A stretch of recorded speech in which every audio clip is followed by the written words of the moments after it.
इस चैनल को सब्सक्राइब करें और बेल बटन अवश्य दबाएं। मेरे प्यासे उन्हें पानी पिला देना, मेरे दुख में दुखी होंगे दिलासा तुम दिला देना।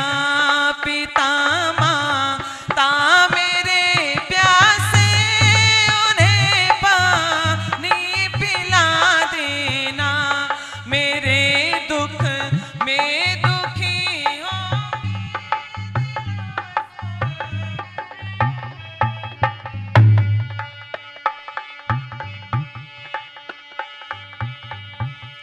पिला करके उन्हें पानी बचाना उनकी जिंदगानी, पिला करके उन्हें पानी बचाना उनकी जिंदगानी। अगर हो सकता हो मुझसे उन्हें ला कर मिला देना, अगर हो सकता हो मुझसे उन्हें ला कर मिला देना। पिता माता मेरे प्यासे उन्हें पानी पिला देना, मेरे दुख में दुखी होंगे।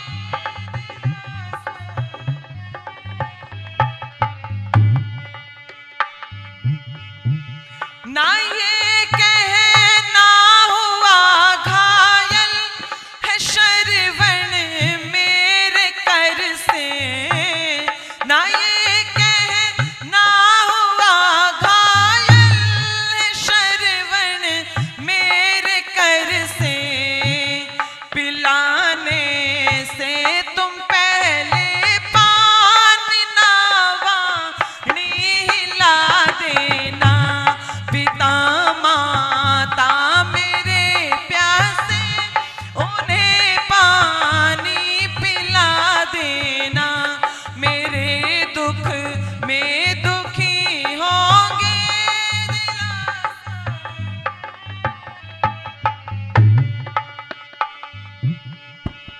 तुम रक्षक हो अवध के नरेश उन माँ बाप दोनों के।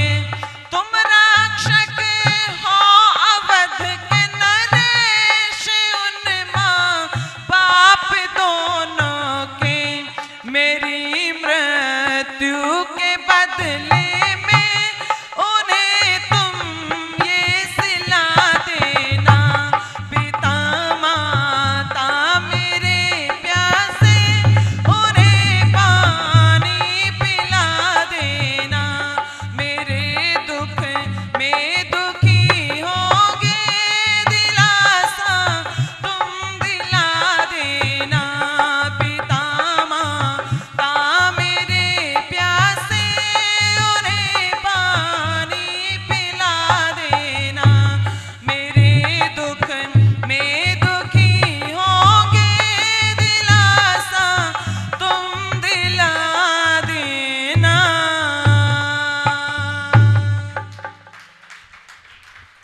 ये बात वहां पर श्रवण कहता है महाराज दशरथ से कि केवल इतना काम कर दो कि जाकर के मेरे अंधे माता पिता को पानी पिला दो, और मुझे लगता है कि शायद मेरे प्राण नहीं बच पाएंगे।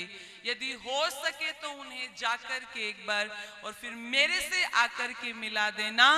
और जब दशरथ महाराज पानी लेकर के श्रवण के माता पिता के पास में पहुंचे तो पैरों की आहट से पहचान लिया कि ये हमारा बेटा श्रवण नहीं है, ये हमारा बेटा श्रवण नहीं है। और उन्होंने ये बात कह दी जब महाराज दशरथ नहीं बोले कि जब तक तुम बोलोगे नहीं, चाहे हमारे प्राण क्यों ना चले जाए, हम इस पानी को ग्रहण नहीं करेंगे। जब ये बात कही तो महाराज दशरथ ने पूरी घटना सुनाई कि देखो ये पाप मैंने जानबूझकर नहीं किया, ये पाप मेरे से अनजाने में हुआ है।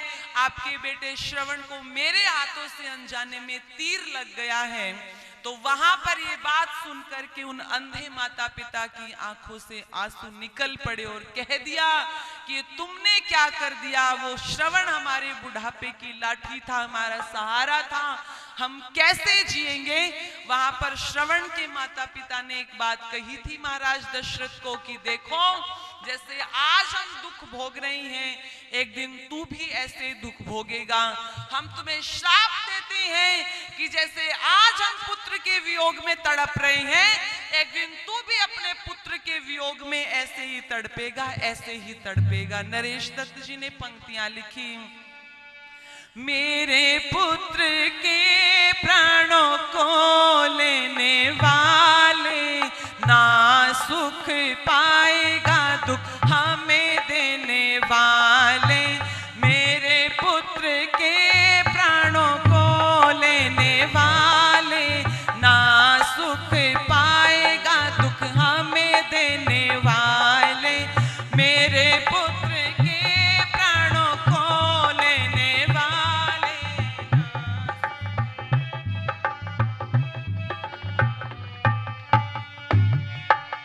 कर्म करने से पहले न सोचा विचारा, कर्म करने से पहले न सोचा विचारा, ना समझी दुख का है कारण हमारा, ना समझी दुख का है कारण हमारा। मनुष्य को कहा देख मनन करने वाले, ना सुख पाएगा, दुख हमें देने वाले। मेरे पुत्र के प्राणों को लेने वाले, ना सुख पाएगा, दुख हमें देने वाले। मेरे पुत्र के प्राणों को लेने।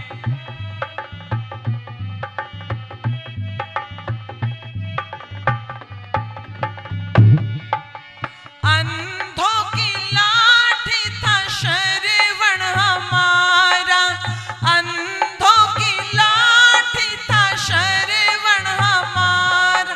बुढ़ापे में अब कौन देगा सहारा, बुढ़ापे में अब कौन देगा सहारा। चला छोड़ हमको किसके हवाले, ना सुख पाएगा, दुख हमें देने वाले। चला छोड़ हमको किसके हवाले, ना सुख पाएगा, दुख हमें देने वाले। मेरे पुत्र के प्राणों को लेने वाले, ना सुख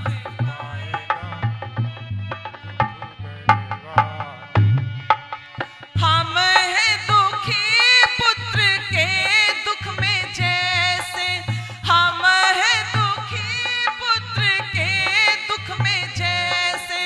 होगा दुखी पुत्र के दुख में ऐसे, तू होगा दुखी पुत्र के दुख में ऐसे। कितने नरेश गीत ईश्वर के गाले, ना सुख पाएगा, दुख हमें देने वाले। कितने नरेश गीत ईश्वर के गाले, ना सुख पाएगा, दुख हमें देने वाले। मेरे पुत्र के प्राणों को लेने वाले, ना सुख पाएगा, दुख हमें देने वाले। ना सुख पाएगा, दुख हमें देने वाले। ना सुख पाएगा, दुख हमें देने वाले। बहुत अच्छा। मेरे पुत्र के प्राणों को लेने वाले और ना सुख पाएगा, दुख हमें देने वाले। और अंतिम पंक्ति में नरेश दत्त जी ने लिखा कि हम है दुखी पुत्र के, अंतिम पंक्ति में लिखा कि हम है दुखी पुत्र के दुख में ऐसे, और तू होगा दुखी पुत्र के दुख में जैसे। और चाहे नरेश कितने गीत ईश्वर के गाले। तो महाराज दशरथ यही बात कहते हैं माता कौशल्या से, देवी मैंने किसी से किसी का बेटा छीना, भले ही वो मैंने अनजाने में छीना हो, लेकिन आज परमात्मा ने मेरे से मेरा प्राणों से प्यारा राम छीन लिया। और इतिहास साक्षी है कि महाराज दशरथ हाय राम करके अपने प्राणों को गवा देते हैं, लेकिन मर्यादा पुरुषोत्तम राम रुकते नहीं हैं। आप सोच करके देखो, मर्यादा पुरुषोत्तम राम जब वन के अंदर है, ना जाने कितने बार लक्ष्मण से ये बात कहते हैं, लक्ष्मण ये जो हमें दुख भोगने पड़ रहे हैं, निश्चित रूप से हमने कभी पिछले जन्म में कोई बुरे काम किए होंगे जिसके कारण आज हम दुखों को भोग रहे हैं। हमारे बुरे कर्मों का फल है। जो अपने जीवन को वैदिक मान्यताओं के अनुसार जी रहे हैं, वेद के अनुसार जी रहे हैं, वो भी इस कर्मफल व्यवस्था को स्वीकार कर रहे हैं। जिस वेद के आधार पर महाराज दशरथ अपने जीवन को जीते हैं, अनजाने में पाप हुआ, उसके फल को स्वीकार कर रहे हैं कि मेरे से अनजाने में भले हुआ हो, लेकिन वो था तो पाप ही, पाप था तो मुझे उसका फल मिला। किसी से बेटा छीना तो मेरे से मेरा बेटा छीन गया। आप सोच करके देखो, ये इतिहास हमें प्रेरणा दे रहे हैं, ये इतिहास हमें जागृत करने की कोशिश कर रही हैं। तो क्यों ना हम भी अपने जीवन के अंदर इस व्यवस्था को समझ करके, परमात्मा की इस न्याय व्यवस्था को समझ करके अपने जीवन के अंदर कर्मों में शुद्धता ला सकते हैं कि नहीं ला सकते? ला सकते हैं। लेकिन आज व्यक्ति जितना परमात्मा को पागल समझता है ना, परमात्मा को जितना परमात्मा को पागल समझता है, उतना और किसी को नहीं समझता। और कितना पागल समझता है? एक बूढ़ी माता जी के गोद में एक छोटा सा बच्चा, कोई आया और उस छोटे से बच्चे को कान के अंदर बालियां पहना रखी, हाथ में चूड़ियां पहना रखी, फ्रॉक पहना रखी, लड़कियों जैसा बना रखा उसको। तो वो कोई मिलने वाले आए तो कहा, अच्छा ये आपकी पोती है? बोले नहीं, पोती नहीं है, ये मेरा पोता है। तो जब ये कहा कि पोता है तो उन्होंने पूछा, आपने लड़कियों की तरह कान के अंदर बालियां पहना रखी, हाथ में चूड़ियां और लड़कियों की तरह फ्रॉक पहना रखी है, फिर इसके ऐसे क्यों बना रखा है? तो बूढ़ी माता जी क्या कहती है, देखो मेरी बहू को बच्चे नहीं होते थे, और होते थे तो वो होकर के मर जाते थे। जैसे ही लड़का होता वो होकर के मर जाता, और जो लड़की होती वो बच जाती। तो ये मेरी बहू को बेटा हुआ, तो ये बेटा भी परमात्मा हमसे ना छीन ले तो हम इसको लड़की बना करके रखते हैं, लड़कियों जैसे कपड़े पहनाते हैं, लड़कियों की तरह इसका हम परिवेश बना के रखते हैं। उस बूढ़ी माता जी को ये नहीं पता कि ईशा वास्यम इदम सर्वम यत्किंच जगत्याम जगत, कि वो परम पिता परमेश्वर तो कण कण में व्यापक है। वो परमात्मा कितना जानता है? तो महर्षि दयानंद जी लिखते हैं, जब ईश्वर स्तुति प्रार्थना उपासना की मंत्रों की व्याख्या करते हैं कि वो परमात्मा हमारे नाम, स्थान और जन्मों तक को जानता है। और उपनिषद क्या कहता है? एक मनुष्य अपने जीवन के अंदर अपनी आंख की पलकों को कितनी बार झपकाता है, उसका हिसाब भी परमात्मा के पास है। और हम लड़कों को लड़कियों के कपड़े पहना करके परमात्मा को पागल बना रहे हैं कि परमात्मा को लड़का नहीं लड़की लगेगा। तो परमात्मा को पागल समझा कि नहीं समझा? समझा। ये हमारी अविद्या है। ये कर्मफल व्यवस्था के लिए भी हम लोगों ने अविद्या अपने दिमाग में डाली हुई है। देखो, परमात्मा ने हमें कर्म करने की स्वतंत्रता दी है। हमारे हाथ में चाकू है, हम चाहे तो उस चाकू से सेब काट करके खा ले, और चाहे तो अपने हाथ की नसें काट ले। चाकू का तो कोई दोष नहीं है, चाकू तो जड़ है। जब वो कर्म हो गया, फिर वो स्वतंत्रता हमसे छीन गई, फिर उसका सुख और दुख परमात्मा हमें देगा ही देगा। हमारे हाथ में गिलास है, चाहे हम उसमें दूध डाल करके पिए और चाहे हम उसमें जहर डाल करके पिए, परमात्मा ने स्वतंत्र बनाया है। कोई कहता है जब परमात्मा कण कण में व्यापक है तो फिर वो हमें रोकता क्यों नहीं? वो हमारे हाथों को पकड़ ले तो हम पाप करने से बच जाएं। तो कहा परमात्मा ने स्वतंत्र बनाया है। लेकिन फिर भी उस परमात्मा की दया देखो, जब व्यक्ति कोई भी काम करने के लिए चले, यदि बुरा काम करेगा, मान लो चोरी करने के लिए चला, तो परमात्मा तीन चीजें पैदा करता है आत्मा के अंदर, भय, शंका और लज्जा। जब किसी भी काम को करते समय भय, शंका और लज्जा पैदा हो, उस काम को कभी मत करना, क्योंकि आत्मा के अंदर ये प्रेरणा परमात्मा भेजता है। और कोई अच्छा काम करने के लिए चलेंगे तो अंदर से उत्साह पैदा होगा, चेहरे पर प्रसन्नता के भाव आएंगे। तो जब ऐसी परिस्थिति हो आत्मा के अंदर, जब ये प्रेरणा हो, तो इसको भी कभी मत ठुकराना। ये प्रेरणा भी कोई और नहीं, ये प्रेरणा परमात्मा की तरफ से होती है। लेकिन व्यक्ति आत्मा की आवाज को दबा देता है और चंचल मन की आवाज को सुन लेता है। शुगर का मरीज जब सामने जलेबी देखी, जैसे आज बना रखी थी ना कितनी अच्छी अच्छी, कोई शुगर का मरीज हमारे पास में बैठा है, वो सूखी दाल रोटी खा रहा है और हम जलेबियां खा रहे हैं, तो फिर उसको तो कष्ट होगा ना, फिर उसके मन में आएगा। आत्मा तो क्या कहेगा? आत्मा कहेगा मत खा, शुगर है, जलेबी मीठी है, और जैसे ही खाएगा हॉस्पिटल के अंदर भर्ती हो जाएगा। आएगी ना यही आवाज? भय, शंका, लज्जा पैदा होगी। लेकिन मन क्या कहेगा? मन ये कहेगा खा के भी मरना है, बिना खाए भी मरना है। जब मरना दोनों स्थितियों में है तो फिर जलेबी खा करके ही मरे, क्यों दाल रोटी खा करके मर रहे हैं ना। हम इस चंचल मन की आवाज को सुन लेते हैं, जो प्रेरणा परमात्मा भर रहा है ना आत्मा के अंदर, भय, शंका, लज्जा वाली, हम उसको दबा देते हैं।